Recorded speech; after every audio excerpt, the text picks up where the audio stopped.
ordinary Palestinians rose up because you denied them basic rights. I lived there. It was apartheid. It was racism. It was endemic. It was rotten. Absolutely, I was shocked within weeks of living there to see how you treated Palestinian people.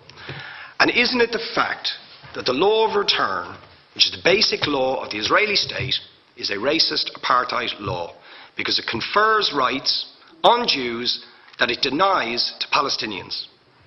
It allows, for example, if I was Jewish and had never stepped foot in Israel, I could claim citizenship there tomorrow, but 6 million people whose origins are in what you now call Israel, who were forced out in 1947 or 48, do not have that right.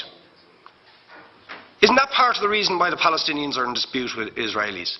Because you deny them the right to return to their homes and to their land and to their villages, and that they have a legitimate claim, even under international law, to return, but you deny them that right.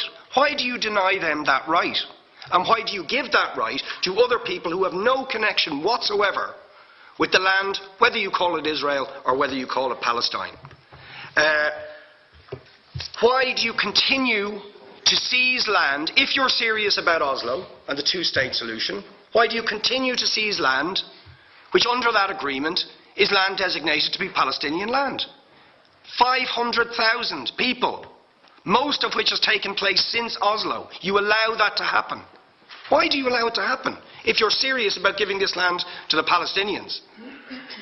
It's absolutely extraordinary. And it just, are you not just taking us, Ambassador, for idiots?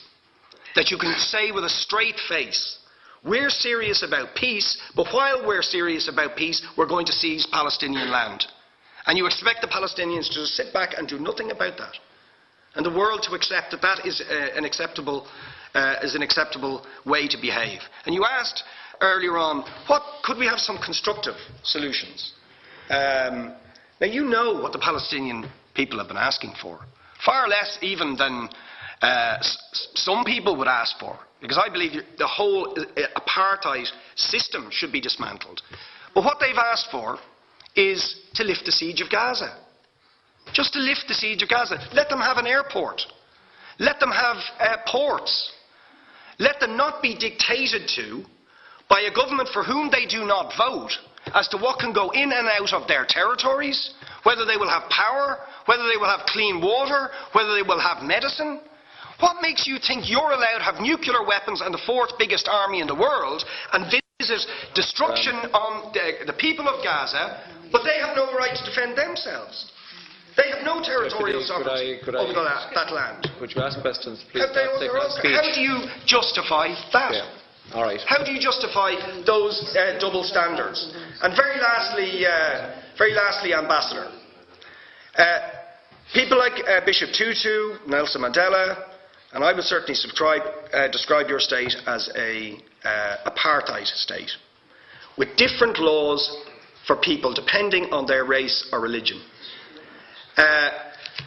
Now, isn't that just the case that, for example, at checkpoints going into the West Bank, there's a channel if you're Israeli or European, and there's a channel if you're Arab?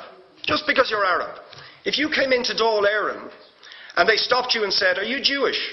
"Oh no, sir, you can't come in through the same entrance as Irish people or European people because you're Jewish," you would call that racism and apartheid. But yet you practice that. You practice that with your checkpoints and your military barriers and your apartheid wall. How can you justify that?